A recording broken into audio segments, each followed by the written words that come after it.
Hi, I'm Rev Myron. I'm a minister through Pathways of Light, and I've been a Course in Miracles student for 40 years.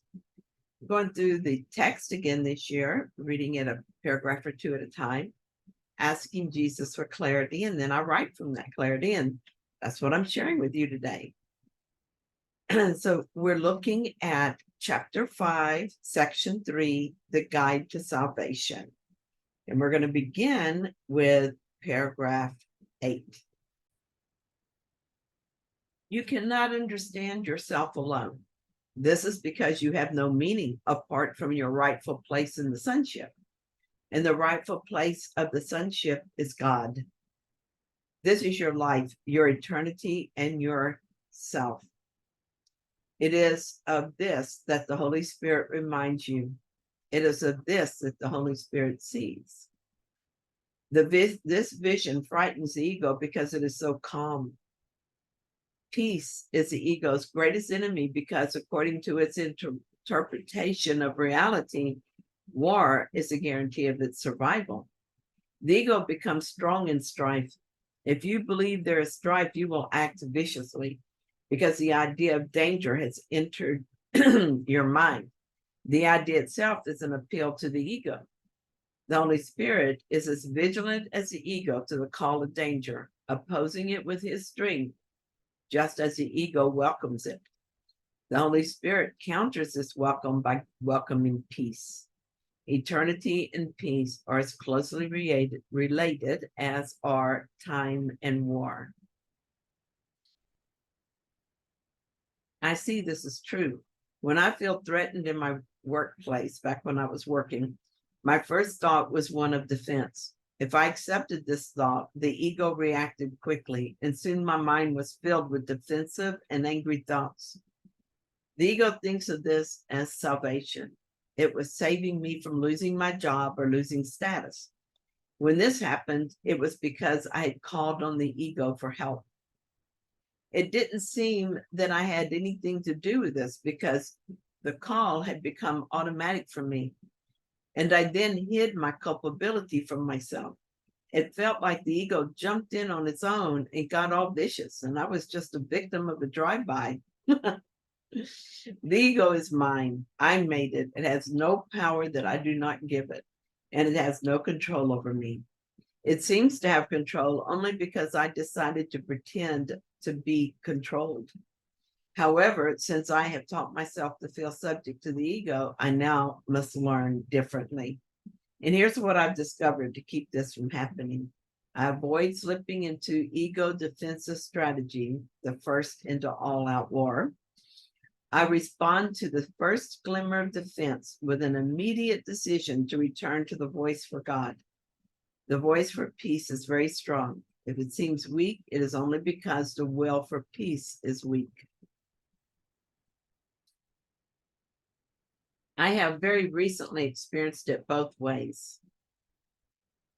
So I see the stark difference in the two ways of thinking. In the first experience, I eagerly joined forces with someone else to make war on a common enemy.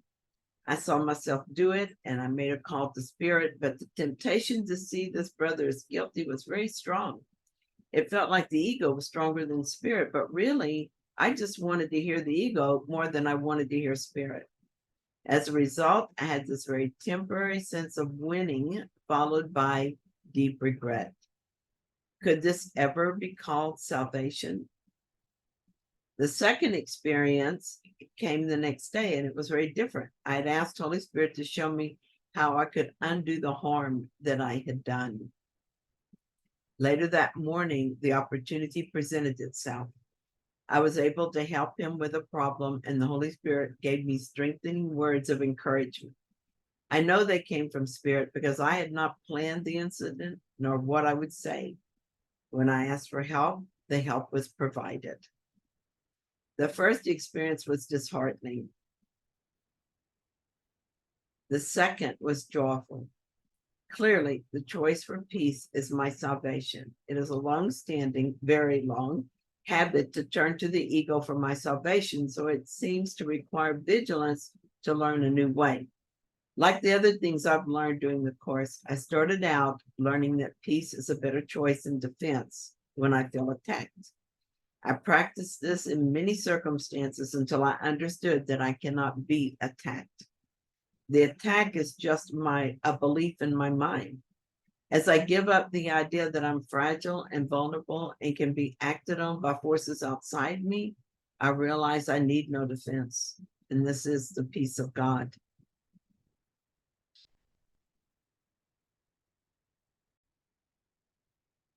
Paragraph 9 says, perception derives meaning from relationships. Those you accept are the foundations of your beliefs.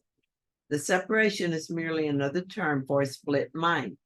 The ego is a symbol of separation, just as the Holy Spirit is a symbol of peace. What you perceive in others, you're strengthening in yourself. You may let your mind misperceive, but the Holy Spirit sees your mind interpret its own misperceptions. Let me read that again.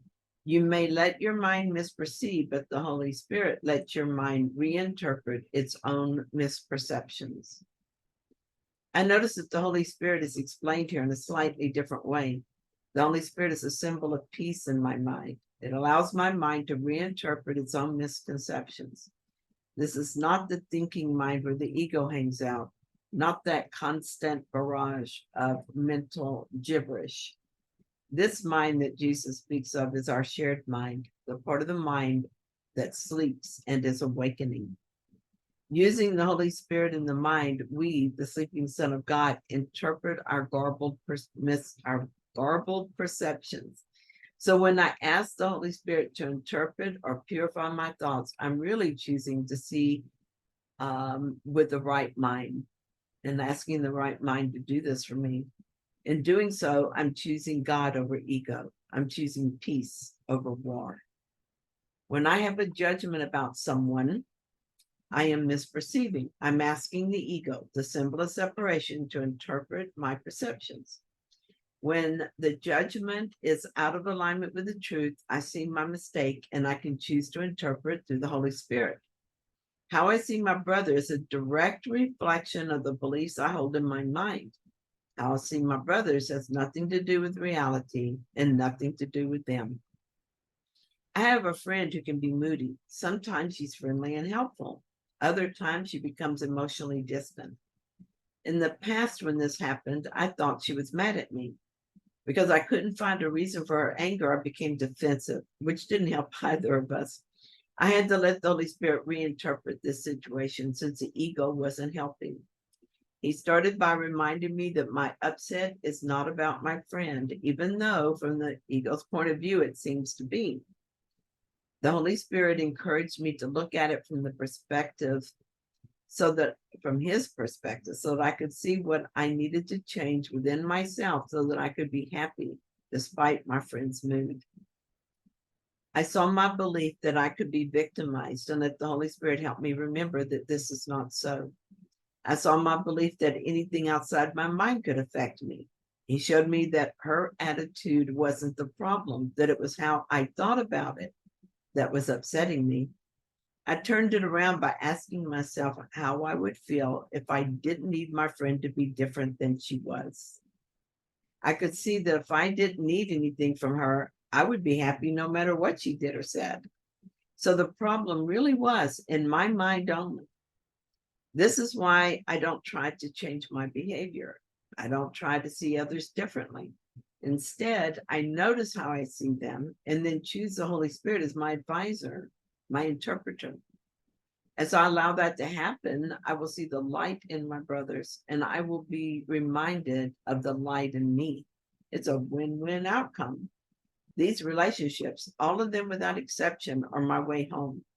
They mirror my mind so I can be clearly aware of the need for correction. I'm no longer confused about this. The correction is never about them. It is always about me. Thank you so much for joining me in this reading. I hope that you found it helpful. If you did, then please like it. And if you haven't yet, please subscribe. And I'll be back tomorrow with another reading. See you then.